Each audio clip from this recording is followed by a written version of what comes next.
we've got a first-time winner of the Grand Prix of Long Beach right here in Long Beach, California, just a few feet away from where the action just went down. I'm Zion Brown for IndyStar TV, and Alex Palou, believe it or not, had never won this race until today. Palou gets his first win in Long Beach and takes over the championship lead as a result. We'll get to that in a moment, but let's talk about how it happened. We talked yesterday about Felix Rosenqvist winning the pole, his first in a couple of years since actually being on the pole here in Long Beach as well, and we know this is a track that historically has been hard to pass on, and that's what we saw through the first 50 plus laps of this race. Not a lot of passing, not a lot of movement in that top 10. Really the only big movement we saw was Alex Palou, who began today P3, passing Pato O'Ward to get to that P2 spot where he trailed Felix by a couple of seconds for most of the race. All right, around lap 57, we got a caution, some debris, some carbon went flying onto the course. Still not really sure where it came from. It might have been Alexander Rossi's car. That's the first it was seen. But it looked like to me that Rossi's car had hit the debris and kind of moved it to the center of the course. Not that the debris came from Rossi's car. Still looking on confirmation and word from that. But anyway, that caused the first and only caution of the day. This is a caution-free course really the last couple of years, and really a part of a season that we have seen very few cautions during. But it was the only caution of the day, and everybody pitted. Every single car that was active, all 24 pitted. Marcus Ericsson was the 25th. He left due to a mechanical issue, so they're all 24 pitted.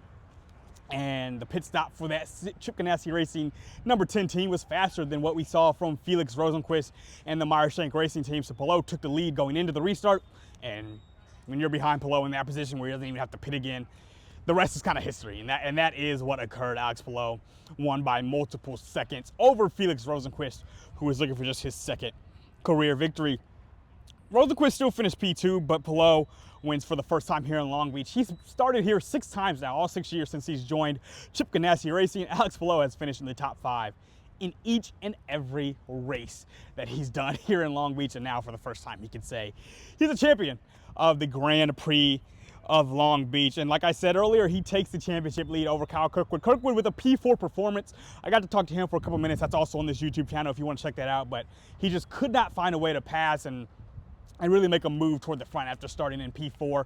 And of course, like I just said, finishing P4. So Kirkwood still in this championship hunt. He talked about just needing that consistency and trying to maintain that consistency, and with that finish, he does so. But it's now the 3rd race win already through 5 races for Alex Palou, looking to have a similar season to last year. Thought, you know, that stretch race 2 and 3, it looked like these could go differently between the 2nd race when he got eliminated and finished 25th due to the crash he had with Venus VK in Phoenix, and then in Arlington when Kyle Kirkwood made the phenomenal pass to beat Alex Palou and kind of upset him in Arlington. They're like, okay, this could be a tight race. And coming into this weekend, it was a race that Kirkwood was favored in. Everybody knows Kirkwood has won this race twice. He feels really comfortable here, but it was still Palou as the one to get the job done. And I have to just credit and really salute that Chip Ganassi Racing pit crew. Alex Palou says he feels like he would have been able to pass Felix Rosenqvist without that caution, but you're not really sure. Like I said, Rosenqvist did have multiple seconds on Alex Palou until that moment. And again, this is a course that it is hard to make passes and make overtakes on. So who knows if Palou would have actually been able to do that, but he did not have to because of the caution we got kind of out of the blue.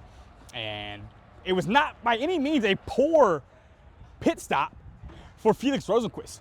That MSR team, that Meyer-Shank Racing team, they did its job to get Rosenqvist back onto the course. But ultimately, between pit position, as Alex Palou to my left was down there right toward pit out in the start-finish line, and Felix Rosenqvist was a little further down. Between pit position and just the speed that the Chip Ganassi Racing team was able to have on their pit stop, Palou got back out in front, and the rest was history. As I said, and the whole Chip Ganassi Racing crew had probably their best day of the season, with Palou winning the race, Scott Dixon podium P3 for the first time this season, and Kyffin Simpson P10 tying what he did in Phoenix for his best finish of the year. So those 3 guys all in the top 10 for Chip Ganassi Racing. Really, they had their best day of the year here in Long Beach, and of course, this is a course that Scott Dixon has excelled on in the past.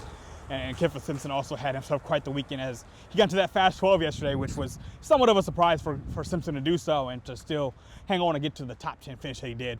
It was impressive for him, so a really great weekend for that entire team. Something I wanted to just bring up is we talked about what happened in pit lane as far as Alex Palou and Felix Rosenqvist went. I want to talk about what happened with Will Power and Kyle Collette. That's even closer to my left, right over here. And I shouldn't really say Kyle Collette specifically, but with Will Power, he just was trying to avoid some traffic and get through some traffic to get back out of pit lane, and unfortunately, Power in that number 26 Andretti car ran over the feet of Ryan Marzek, who was the left rear tire changer for Kyle Collette's number 4 AJ Foyt racing car.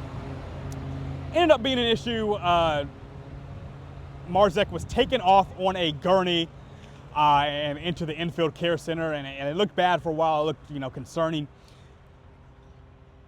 Disaster averted. Marzek, no broken bones per AJ Foyt racing spokesperson that was able to get back to me on that. No broken bones. He'll be flying home on the team's charter tonight. Does have some ace bandages on both of his feet just to, try to prevent some of that swelling.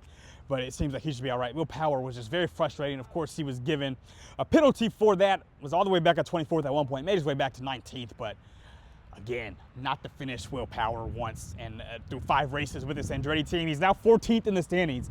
Power, just one top 10 finish that came in that podium P3 in Arlington. Outside of that, it has been just struggle after struggle throughout the weekend.